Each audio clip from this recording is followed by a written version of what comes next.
Hi folks, welcome to Friday's edition of iWrite Radio Podcast stroke videocast.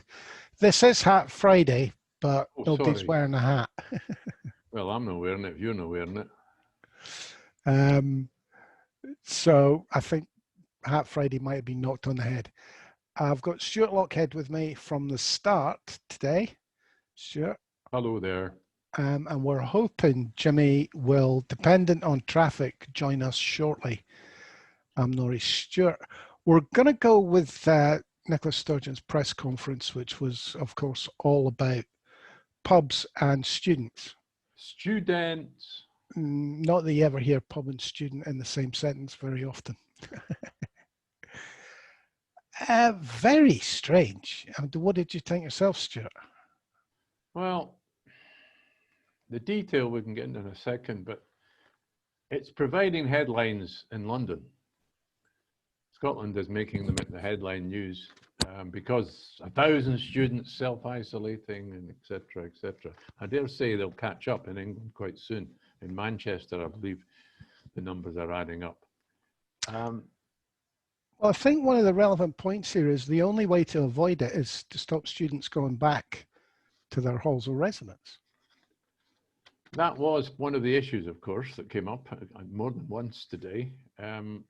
The accusation was made, and this was made, let's be honest, this was made a week or two ago before they came back and got infected, that the student authorities wanted all the students back on campus for the fees, for the accommodation fees. Well, the only way to have avoided this was to stop students going back. It's that simple. And I could spend the whole day making up the headlines. Lost generation. Students denied education. So this was a lose-lose. It wouldn't have mattered if they'd said you can't go back to campus, it has to be distance learning. All hell would have been let loose on that. They send them back. What was inevitable, that there would be a rise in COVID amongst the student population. All hell gets loose on that. This was an absolute no-win from the start. I think you're right. You're right. However, it is providing a fair bit of red meat for the press to get their teeth into. Right, even from just, let's rewind for a second to what I just said about at the moment. You know, the London media can say, look, 1,000 students self-isolating in Scotland.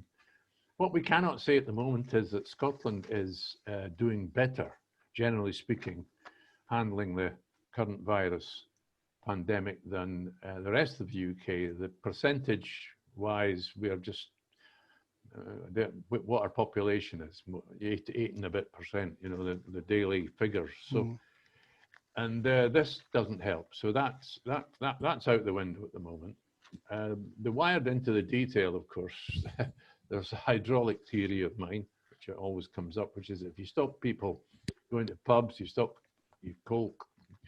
bring in a curfew in a pub, you bring in a curfew in a nightclub, people will just go to a house party.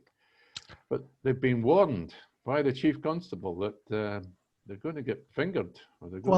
I've got a question for you. How can students afford to drink in pubs? They've only just arrived at campus, and presumably they've got their parents' money. Here's your money for your term, or their grants, or not get grants. They get grants now. Some of them will get bursaries. Yeah, but that's poor students whose parents don't have the money to wedge them in. And then they get a loan, a student loan, and that's all. That comes at the beginning of the term as well. Okay. So they spend it all in the first week, don't they? That's a terrible thing to say. They don't. I did. I'm just saying that I did. My son lived on £25 a week. Well, what does that make him? Well, it makes him poor, in effect, for a long, long time. Makes him not the best of friends. Well, he did 4 years, and at the last year he let his hair down a bit. Because he felt he'd not maxed out his loans, so Did he feel that life in Bournemouth was a tad below the excitement he was used to in Leith? Probably. But the other thing that I find really interesting about this, and I think it indicates the kind of people who are in the press corps, they're all ex-students. This is a big issue. It's personal for the young journalists, of course. Well, I think it's personal. I think it's personal for all journalists, because they're all ex-university or college or whatever, and they understand university college life. So it's a big issue. I don't hear anybody screaming and shouting about why young apprentices who are living away from home, who might get tangled up in this, should be allowed to go home to their mums and dads. You know, this is a class thing. And it just occurred to me this morning, listening to it all, they differentiate. Students are a different element of our younger population. If you're out working, you're not a student. Do you understand what I mean? Well, there is a grey line. So there's block release, there's part-time It's like thing. Students have to be mollycoddled in a way that an apprentice joiner doesn't. Look, I'll be honest, Nori, I'm 74 years old. I'm not going to criticise students much. It's not my job. I'm old. I don't even understand what woke really means. Well, I'm not criticising students here. I'm criticising people that treat them like they're children. They're young adults. I mean, you know, some of us were working in jobs where there was life risk by the age of these first-year students. Don't tell me, walking on RSJs 30 feet in the air without any harness. You know, I mean, and I mean, I've never quite understood it. I flat shared with students, and they were adults. You know, they weren't kids. They were making big decisions. I remember one flat in Byers Road that I shared in Glasgow, the West End of Glasgow, that I shared with, and there were, it was focused on vet students, to be honest, you know, veterinary surgery students, farmers, and the farting competitions that used to go on. I didn't say they couldn't act like children. I just said they're not children. It's very crude. The other thing is this Willie Rennie thing has come up again. Today? Oh, what Willie Rennie wants everybody in the world tested. Oh, he's not the only one, but yeah, okay. But right? We've had this explained. If you had the right clip today, about 1:15, I think it was. If you had that recorded, she did explain it very well, and she had the support of the Deputy Chief Medical Officer, Nicola Steedman. It's not difficult to understand. The minute you get tested is the point in time at which, presuming the test is accurate, you can be told you're not infectious. It doesn't tell you whether you've got the bloody disease or not. All right, but a lot of people might just run off to the pub and tell everybody, look, I'm okay. And buy me a drink. That's the point. Just as your hydraulic theory about people going to a flat if the pub closes early, what are people going to do if they're told they're not infectious by a test, which only covers the point at which they were tested? I mean, it's not bloody rocket science. Yeah, okay, but I'm not going to argue about the point. It just occurred to me. It would appear to me there is growing evidence that, especially from watching news from London, that there's an awful lot of people not self-isolating, not behaving themselves with testing, an huge resistance to the kind of behaviour that the likes of the First Minister wants. Well, I don't understand why. I mean, if the Tories want everything to be four nations, the very first thing that they should do is start a huge advertising campaign, not dissimilar to the AIDS campaign about condoms, and say the only way you can deal with this is by not catching it, i.e. quarantine, self-isolate. Yeah, but they're not That going is it. There is to. no other strategy for not getting this virus. They're not going to do that. They're under enormous pressure from the right wing, which now who are the people that are saying, oh, we're saying no masks. You know, it's the right wing. It's the right wing of the Conservative Party and the business interests that are resisting all these rules and regulations. But I mean, I'm not even talking about making it illegal.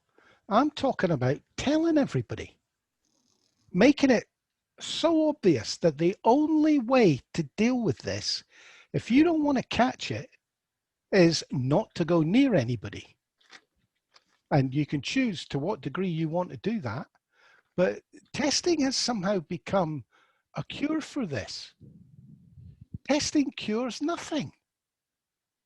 You know, and our politicians, in order to score political points, are treating it like it's an inoculation. Okay, well, I'm going to annoy you now because you and I have been studying this virus for 6 months now. So today is your first test. So question one, what have you learned about testing? Oh, you've only got 2 lines to answer. No, I'm not. I'm kidding. But Well, what I know about testing is it tells you, possibly tells you, not with 100% certainty, that you have or have not got the disease at a given moment. And right, what have you learned about the combination of flu and COVID? It's really nasty. It's really You've got double the chance of dying if you've got both. And 6 times the chance of dying if you haven't got anything at all, if you've got no other comorbidities. Oh my God, we'll stop there. All right, okay. I'm not planning to spend the next 20 minutes asking you questions. I thought you were going to ask me about how long do I have to sing happy birthday while I'm washing my hands.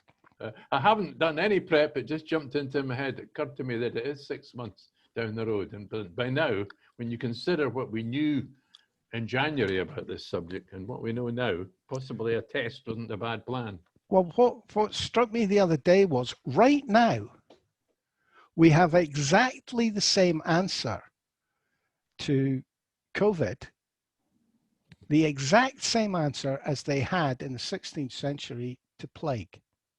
Yes, it's isolation. It's social distancing. It's the only way to deal with it.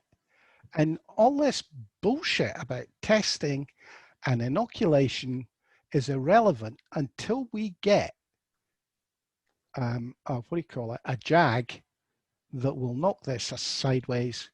We're back in the 15th, 16th century. And we're still at the situation that we don't know how long any vaccination will work. Will we need one every year? Will we need one twice a year?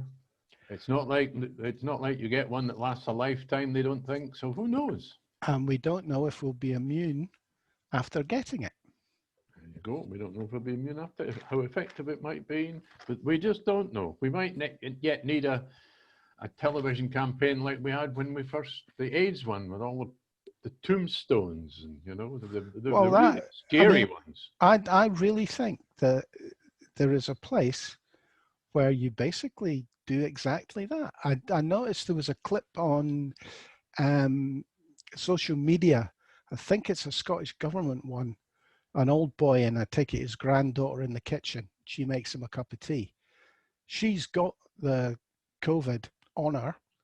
It gets passed to the cup and it eventually gets passed to their mouth. And what they've used is a big gungy green. Yeah. Oh, I've seen that. Yeah, yeah. Well, yeah. That's what we need. We need people to understand that it passes person to person, surface to surface. Oh, these experiments have been done with dye. Yeah, but we need a full-on, really scary, but as you say, the Tory government won't do it because the Tory government are balancing the economy against the spread of the virus. Well, but before I go on, because we can go on and on about this presser, I'll just quickly ask you about now that you've had time to consider it, what about the Chancellor's deal yesterday? What's your first impression now? Well, it was quite funny. My instinct when I listened to him was there's something wrong. There's something below the surface here that I didn't immediately see. You know, because it looked like basically it was an attempt to force businesses to make the decision on whether they were viable or not. Because the cost to business of the new scheme is much higher than the furlough scheme. I thought the Chancellor was going to making the decision as to what businesses were going to Well, be viable. I've had a good look at it, and I'm now in the position I think of being able to say that strangely, the lower paid you are, the better this is going to look to you. Well, the better it's going to look for you from your employer's point of view, because the cost to an employer of employing 2 low paid workers is lower than to employ 1 reasonably well paid worker. The Institute for blah, blah, blah pitched most of the figures at 20,000 a year, which is below the national average of 24,000 a year. But it does not encourage employers to continue to employ more people. It encourages most employers apparently to, as you say, to keep 1 employee and sack another one. Yeah, I couldn't really work out. I couldn't work out the 22% thing. But of course, the employer's 22%, the government 22%, and the 22% you lose add up to 66%. Add that on to the third that's left, which is your working hours, and that's why it was pitched at that level. And I remember sitting thinking, why 22%? That doesn't. Well, but here, let me come in with not the money angle, but isn't it odd that we have a right-wing Tory government taking responsibility for choosing which businesses will survive and which won't? That's like you expect a communist government to do that, not a right-wing. I think you've misread that. I don't think that's what's happened. I think what he's done is he's batted the ball into the employer's court. It's going to be their responsibility to decide whether they're viable. The other question is Alison Thulis, right? When she accused the Chancellor of abandoning 3 million people in sectors that he's provided no support for. Yeah, and basically they've written off the areas, I'm going to be really cynical here, that are not natural supporters of the Tory party. That's what they've done. The entertainment section has gone. Events, conferences. There is no compensation within this scheme for government imposed shutdown. They're not saying to pubs, right, we're going to bail you out because we've told you to shut down. What they're saying to pubs, as with every other business, is if you can afford to double your commitment in money to an employee, keep them on. If you can't afford that, fire them. Well, and possibly shut their business down. Well, they've taken no responsibility for identifying which firms are viable at all. It's down to market forces within the group of employers. No, it's down to what the decisions that bloody. No, it literally is. I mean, the manufacturing sector, this will be good for, but nobody else. So if you're high skilled and it's difficult to retrain somebody to replace you, it'll be worth the business keeping you on. So how does this fit with the strategy for the last 20 years of the Tories forcing people into low-paid jobs and destroying well-paid skilled jobs? Well, in the long term, this is still the same strategy, because it'll be the poor what carry the burden of this. Okay. Because it's easy. I mean, if you can't afford your cleaner, fire their ass. You can pick up a cleaner anytime. Mm. It's not difficult. It's not difficult in this country to train a barman. In other countries, it is quite a bit more difficult because they get an official training certificate thing through college. But it'll be the poor that end up on the dole. The area where you need to spend money on training will be the area where jobs are saved. Right. Can I just bring briefly back to students? There was a lot of criticism by the journalists of the First Minister and possibly the universities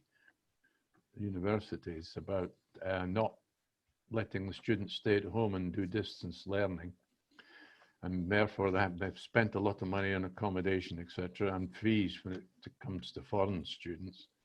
But the First Minister said, well, there's the campus experience. You can't. It's a bit like the schools going back. You know, if the kids don't go back to school and spend time with each other, then they're missing out on life. And the campus experience, that's a lot of it for students is that as well. They've got to learn about whatever they learn. You know, all the societies they join, and it's not just going to the pub and going to the lecture hall. Well, I would like to suggest that all students in future spend their first term in lockdown. Clip their wings, stop them going out doing stupid things, getting drunk, falling off bus stop roofs and the like. You're popular today. Well, no, wait a minute. If you're going to treat them like children,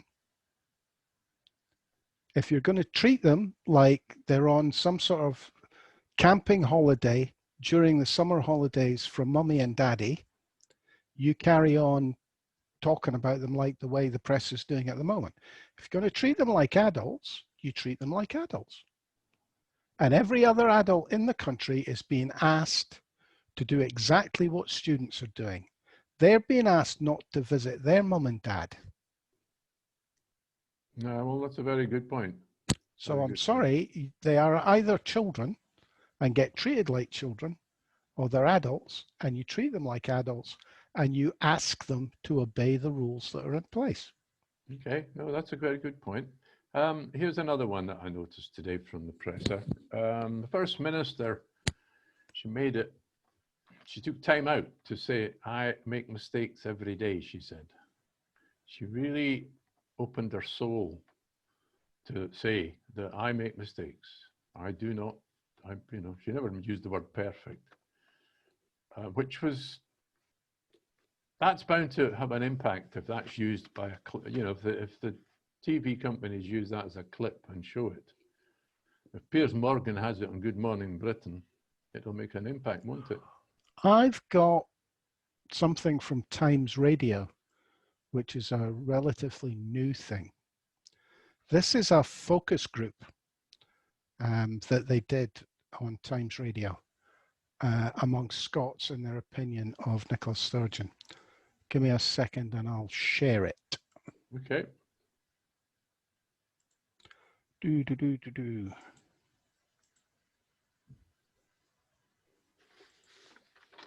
we go. This is Times Radio, which you may never have heard of. I've heard of. But I didn't like her before this, but she has totally changed me. I would say that she's very honest and straightforward. I feel when she's talking, it's as if she's like one of us, or maybe just one of me. I think she's definitely got Scotland to heart. I think she wants the best. She's someone I would trust if she could drop the whole independence thing and actually focus on everything else. I want to like her, but I've got a deep set feeling that I can't. So, and it all kind of stems from independence. I feel like I can trust her more just with the way that she's handled things, the way that she speaks at the briefings. I feel like it's not off a script. she's saying it as it is. I would say she's compassionate. I think you can you get that from her when she's not just reading from a script. You know, she's talking about the impact it has on everybody. I think she's also kind of came across almost not as an MP. I don't really look at her in that sort of respect anymore. An MP. I think she's consistent. She's clear, and I trust her. You know, you can relate to her more. Probably honest and transparent. I don't feel she's hiding it in phase. I think she's telling us the truth, and I probably feel I more trust a woman to run the country now, more than I ever did. Yeah, trustworthy's been good at like that one. Decisive, I think, too. You know, she hasn't really, swung back and forth. You know, a decision's made and she's sticking to it. I think before, when she was first in place as First Minister, I used to think she was really frumpy, and which I did. She opened the nursery that I had, and I didn't really think of her like me and my friends. But I do find that she's very respectful, I think, of people, respectful of opinions. But I think she makes a decision going with advice and makes it very clear. And I just think I have a lot of respect for her now. So that was Times Radio. Think about that. So there wasn't really a bad word to say about her. Do you want to hear their... Can I just say something? Yeah, sure. I've been in the company of the First Minister quite a few times, and especially on the street. I'm outside Buchanan Steps, in Glasgow, where the Dewar statue is, with all the women, and I've seen her on Leith Walk and the Foot of the Walk. She is great with people. Amazing. Yeah, it's good. Jimmy is going to join us. I can see the picture. There he is. Hey, hi, Jimmy. That was all a bit of a struggle getting into Leith. I think they're trying to keep us cut off in case we get more revolting than usual. Oh, no, we've been well behaved today. Good Lord, why? I have no idea why. We've done the presser, Jimmy. I take it. That's all right, because I've never seen it. I didn't think so. That's why we decided to do it. We didn't think you'd see it. And I've had a wee rant about Richie Sunak, basically palming off responsibility for deciding what's viable and what isn't to the employers. I don't know. Did you hear much about the Sunak thing? Yeah, well, the employers can always be trusted to put the interests of their employees first, can't they? Well, I said to Stuart, I just felt there was something about it that didn't sit right with me. And then when I got into it, when I had a good look at it, it's not really encouraging employers to keep people in employment. No, I think you said it right yesterday. They've decided that they'll take the hit and take unemployment. They're no fussed about the populace. It'll cost them less to have people on income support and what have you, on job seekers allowance or whatever nonsense they call it these days, than it will to actually support people in work. Yeah. We've just, unfortunately, I don't know if you heard it, listened to a focus group talking about Nicola Sturgeon and how great she was. They've also got a focus group, same group, I presume, talking about Boris Johnson. Would we like to hear that one? That sounds like a great start. Yes, that's fun. Here we go. This is the same focus group talking about Boris Johnson from Times Radio again. Lunatic. A buffoon. Mad. Unconvincing. Untrustworthy. Bumbling. What a buffoon. I don't think he's in touch with the people. He's just an absolute snob. A definite disconnect, I think, from real people to what Boris Johnson sees. I never really liked him before, but I never really knew anything about him before. Now I don't understand how he's a politician, because I think he's absolutely messing the country up with what's happened with coronavirus. I would hate to be living down in England with him leading, because I think he just does his own thing. And I think we're following more rules up here. I think down in England they just don't know what they're doing. So that's why people are breaking the rules. I don't trust him. I don't trust anything that comes out his mouth. He's more interested in the rich rather than the working class. I think he's made a fool of himself down there. One of my work colleagues, Kirsty, just backing up what you're saying about the untrustworthiness, even before coronavirus, one of the big facts somebody had said to me was he won't even tell the truth about how many children he's fathered. You know, this is a man that's Prime Minister and he's in denial that he's I don't know whether it's 5 or 6, but there's one out there that he's point blank refusing to admit to. This is the Prime Minister. Yeah, I would totally agree with Gordon there about the children thing. I think if you're going to sort of look into someone, you look into their family values, and I think he's had about 5 mistresses or wives, and I've heard as many as 8 kids. So that's, where do you go with that? That's just a mess. So did you put that together? No, I didn't. Honestly, where did you find it? That's Times Radio. You should have heard the other bit, Jimmy. All the plaudits for Nicola he played just before you come on. So it's the contrast I'm referring to. What Times Radio doing Vox Pops up in Glasgow for? Well, it was a focus group, which basically, I don't know if you've ever taken part in one, but they ask you questions like, what word first comes to mind when I say, well, Boris Johnson? You know, and the first word you heard there was lunatic. Oh, right, I get you. And it's just a way of getting a feel for the ordinary folk like us, the man on the Clapham omnibus. Aye, I wonder what. I do hope their next week's focus group's doing in Kent. Started pitting the war up. There'll no be lorries there. That would be quite good. And I take it Boris is going to, well, I suppose it's Michael Gove really. Michael Gove's going to force the people of Kent to pay for the wall. One can only possibly they make the French pay for it. Come on, I mean, it's no, you didn't really want your closest neighbour to pay for it after all.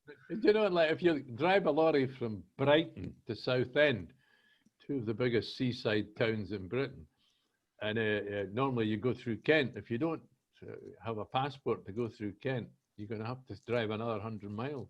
Go round. You have to go around the M25. It's a bit like trying. You want to do. It's like trying to get a taxi into Leith.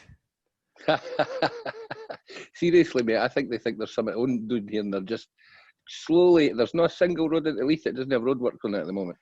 I vividly remember when they first did the tram works that there was not a single.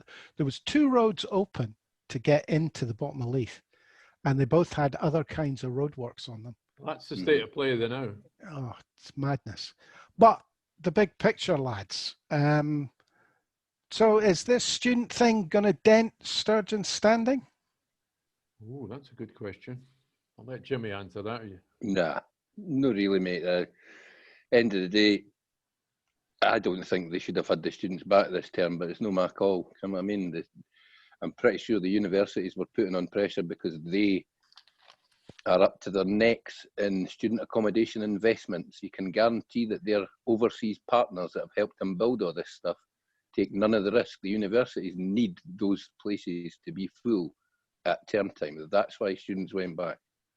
Well, I said to Stuart, I watched the Slag the First Minister piece that BBC now do, and I couldn't help but feel, had the universities not opened, I know exactly what Dross would have said, Douglas Ross.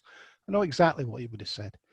You know, you're stymieing these students' futures, you know, we'll have a lost generation, blah, blah, blah. It was never, ever going to be a winnable situation unless by a miracle there'd be no COVID at all in the universities. And that was never going to happen. No. It's like Stuart said yesterday, they're thinking with their hormones, mate. They're 18, 19-year-old, they've got a few cans in them. They're not going to sit in the house. Sorry, they're not going to sit in their wee rabbit hutch that they now call student accommodation, knowing that there's a 6-foot blonde gypsy nymphomaniac in the rabbit hutch next door and no chap or door and say hiya. You can tell when there's young testosterone-driven men on the street. They talk loudly. They march straight across the road in front of cars and lorries and things. And get pissed and fall out windows. Aye. Got that side of it to think. Jimmy, come on, give us a subject. Well, Joanna Cherry's had an interesting piece in the National this morning, kind of suggesting that it's time for the membership of the SNP to slap down those NEC members who tried to deselect her as an MP last year and have blocked her from standing as an MSP this year. And frankly, I kind of agree with her that certain people are on the NEC who perhaps see that position as a gateway to a career in politics and are absolutely adamant that no other talent is getting anywhere near the candidacy list for next year. So it would be nice to know if there's going to be a virtual conference this year, when it's going to happen and when people can start putting in other motions to conference to be debated, because I think there'll be a few about the NEC. Can I just say a quick reference on about that? I caught somebody, Wendy Chamberlain, who's a Lib Dem. I think she managed to snatch the North East Fife seat from Stephen Gittins for the Lib Dems. She was on Adam Bolton. She was saying that the Lib Dems are having a virtual conference, like we saw Starmer earlier this week not doing very well with his virtual speech. What she said was interesting, that they also have online voting worked out, and they've already used it successfully. So why the SNP not even scheduled a virtual conference, and why can't we have voting? Well, Scottish Lib Dem virtual conference. I wonder what the online equivalent is of a small phone box. I don't think they'll be having a Scottish version. I think I'm going to be a pedant again, guys. Stuart, you can't say they're not going to have online voting when they haven't even organised the conference. That's a presumption on your part. I didn't say that. Did I? Just said we should be, I think we should have, shall we say. Right. Oh, no, there's something else I've got to say about that, what Joanna Cherry wrote about. I watched her live taking the Suella Braverman to task in the Commons yesterday. And Suella Braverman was outrageous. This is a woman that has told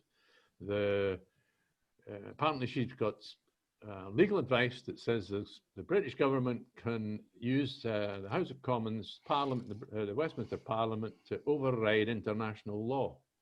And when she was challenged by Joanna Cherry, forensically, of course, she turned around and attacked Joanna Cherry for being attacked the SNP, the SNP NEC for stopping her standing as an MSP, Joanna Cherry. So it's already an issue.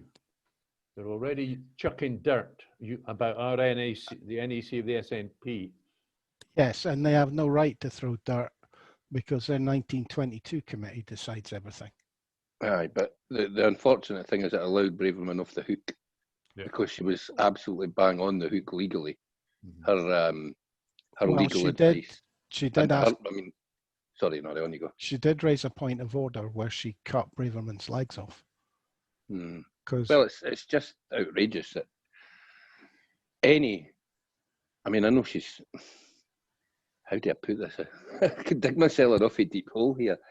I know she's a lawyer, but I'd venture to suggest that she's not a very bloody good one, hence the reason she went into politics. Is she not a QC, Braverman? I don't think she is, mate, no. Would she not have to be? I have it in my head that she was either called to the bar quite recently or got her Queen's Counsel ribbon quite recently. Yeah, I think that was because they were putting her into that job, mate.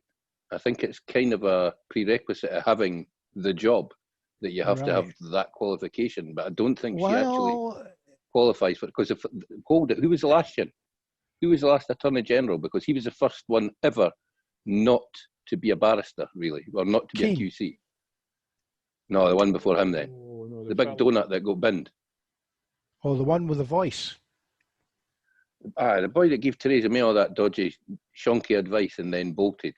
Well, I mean, to be a QC, have you not got to spend sort of 2 years as Queen's Counsel, literally prosecuting on behalf of the Crown? I don't think she's got enough time under her belt for her to have done that. But anyway, Anyway, come on, does it matter? Well, it kind of, it matters as an indicator It's just a of mouthpiece. the falling standards that this Tory government is prepared to create. You do have Aye. to come up with some funnies at times, Norrie. Well, Falling standards. This government is criminal. It's corrupt. It's a mafia government. I'm not Standards. They don't know. particularly, I'm not particularly disagreeing with you. All I'm saying is, in the past, they always hid behind standards, fair play, and all that sort of thing. Now they're not even bothering to put up a smoke screen. Worse than that, they carry it. They stick your face in it, and because they once like getting away with these eye tests at Barnard Castle. Now that they've got away with that, they know they can get away with anything. You just rub your nose in it. Aha, we can do what you like. That's very childish, Stuart. Could you please just stop being so childish? Because, I mean, you're beginning to look like a Tory. I think the school playground and the rules of the school playground is where you learn how to be a Tory politician. The sneak it one, the clipe. Usually the one that gets picked last for any games is almost certainly to be a Tory. Aye. Jimmy, how important in the scheme of things, like, well, really about the 2021 election, is this NAC thing going to be? Well, I suppose it depends on the membership. There are some interesting sitting MSPs being challenged. Given that there are 13 SNP MSPs standing down this time, it seems odd that quite so many sitting MSPs and some senior ones are being challenged for their own constituency. Kenny Gibson being a notable one. There are others, but I think the NEC, mate, it's more about, to be honest, it's more about Peter Murrell at the moment and just how much power he has in and around the party. Because I think he should step down right now.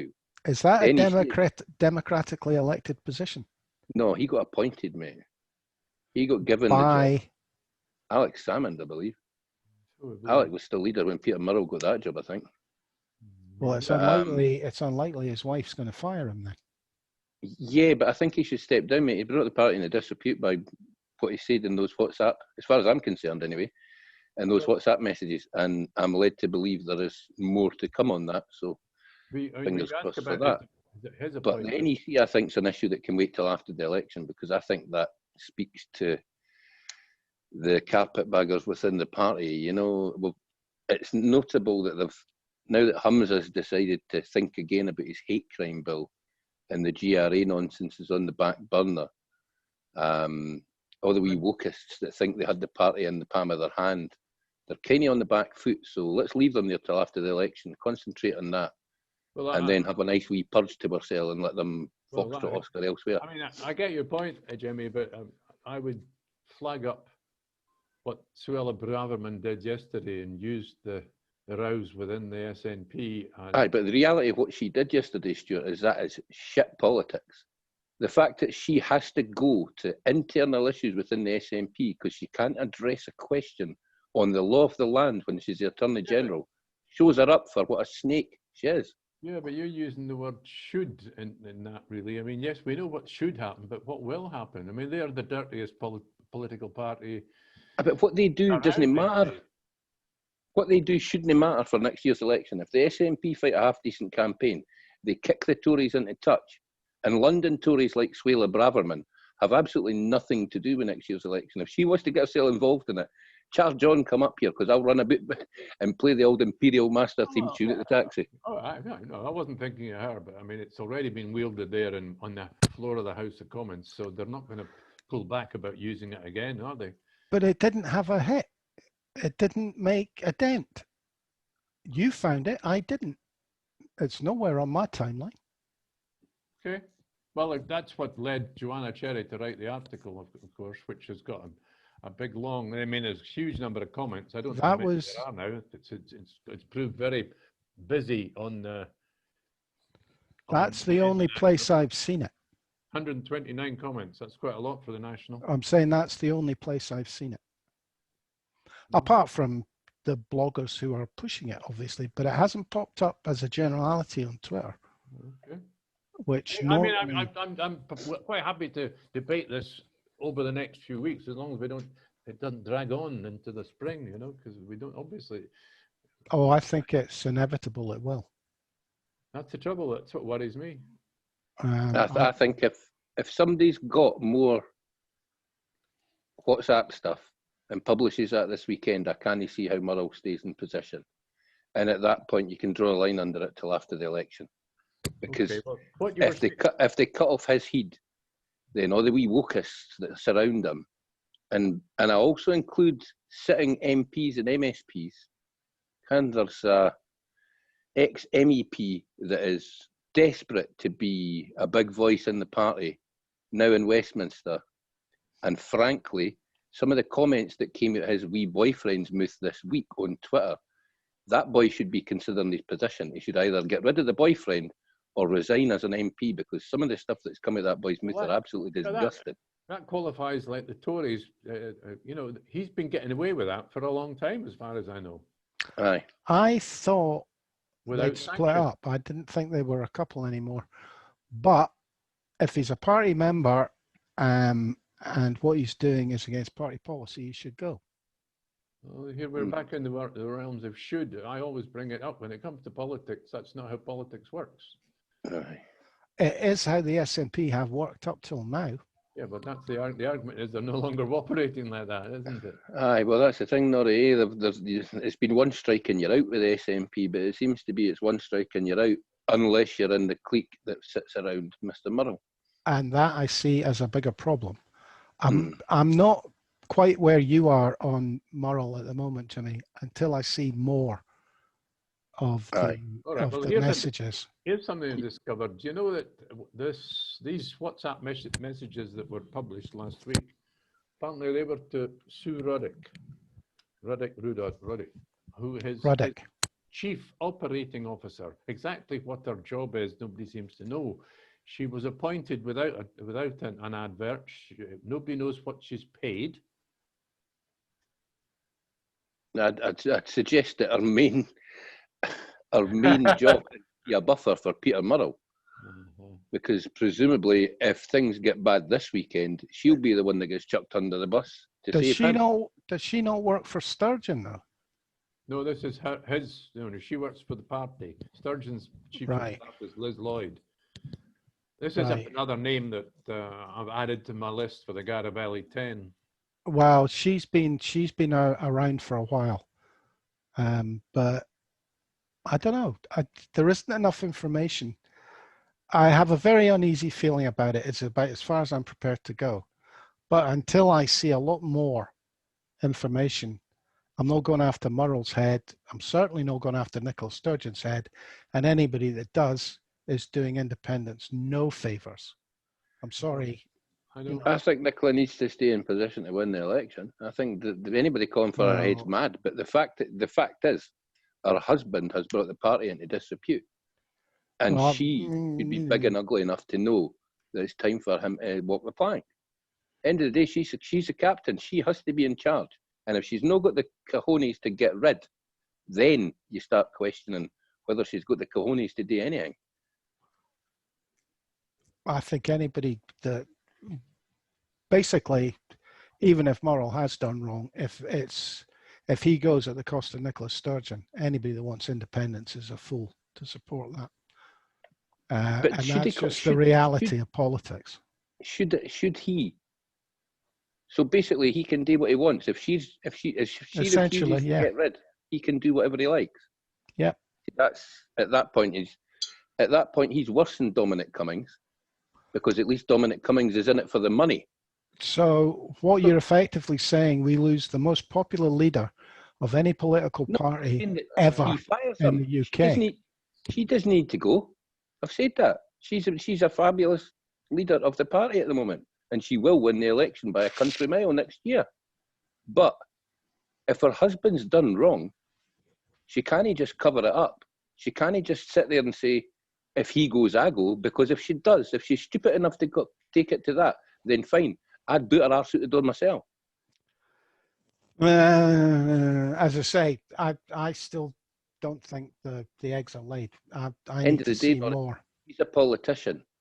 And what her husband has done is the cardinal sin of politicians. He's shat on somebody and he's got caught doing the shitting. Didn't he get captured when you're busily trying to assassinate somebody and failing? Because if you get captured and you fail to do the job you've set out to do, it's your downfall at that point. So, on the same subject, but slightly turning the corner, Stuart, you and I had a wee chat about this. This idea that she isn't a good enough strategist to lead the party to independence is basically suggesting that Alex Salmond should come back and lead the party. And I believe that is an impossibility. I'm not saying he shouldn't. You're probably right. No, we didn't. Well, we didn't have a chat on that issue. I read a piece by Barrhead boy. I don't even know who he is. My mother's from Barrhead, as they say. And it's an interesting story, which I didn't. There must be some truth in it, and it's a story of how Nicola Sturgeon was Malik Salmond's apprentice for quite a long time. And you're right, as Jimmy said in reference to it, having read it, that the guy who wrote it is a bit of a fanboy of Alex Salmond. I certainly didn't see it as a piece full of wonderful things to say, but it's an interesting story. Let's put it that Jimmy? As I say, I thought it was just too much a little bit lick-spittle. I thought the boy was kneeling behind an effigy of Alex whilst he was writing it. I think Alex Salmond done remarkable things, but he's not the genius that Barrhead boy thinks he is. And there were a couple of odd wee statements in there that basically Alex has done. His behaviour has done him, regardless of the fact that he was found not guilty of these charges, which I'm delighted for. But he did step out of line a couple of times with people. He has misbehaved. He has admitted himself, I think, that he's a bit of a bully. So, he's done. And frankly, if you've watched any of the Salmond show, he's kind of a caricature of himself now in his RT show. So he couldn't possibly be taken seriously as a leader again. Have you noticed he's lost a lot of weight? Apparently he's been on a strict regime. Yeah, I think that regime might be a couple of Scotch lines and a poke of chips. Put enough pressure on anybody and they're going to lose weight. I totally agree with you, Jimmy, and that's my point. Before people start looking for Sturgeon's head, they need to start looking who's going to fill the chair. Yeah, Nicola Sturgeon's going to be leader of the SNP for the next 3 or 4 years anyway. Well, she'll win next year's election. She'll then have to do something about independence because the party, never mind the Yes movement, but the party will wait not much longer. If she doesn't do anything, the party will start doing things to remove her. So I think Nicola Sturgeon will lead us into wherever the next step is. But I do think it's time for her man to go. And to be honest, as for people replacing her, if you're not looking at Joanna Cherry, you're probably looking at somebody like Kate Forbes. You're probably almost certainly going to be looking at a female because she's promoted almost exclusively females in the last few years. I've always fancied Philippa Whiteford because she's got that real world edge to her. Is she enough of a politician? I don't think so. I think she's far too smart for them to. I think she's far too smart to be promoted high enough to actually be in a position to get it when Nicola goes. Because I think they're all a bit scared there. It looks a bit like the German Chancellor. What's her name? Merkel.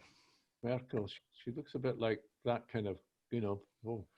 Well, I wouldn't be talking about her looks in any way, shape, or form, mate. Mind, she's handy with a scalpel, big Philippa. Not what I meant. She look not good looking or not. She just looks competent, like her, like the German Chancellor does. Anytime you see her on the telly, she's vastly impressive. I don't think many of her opponents, when she's been on Newsnight and that, I didn't think many of them managed to even throw a blow, never mind land one. It's quite funny because when I think about this, there's only one guy, I think, that looks the part. That's Robertson. It's all women that come to mind. Oh, not Angus. He's as dodgy as these days, I've decided. I think he's another one who's part. Hang on a sec, guys. What is it? He's another one whose partner might get him into bother. I'll have to bolt, guys. Sorry.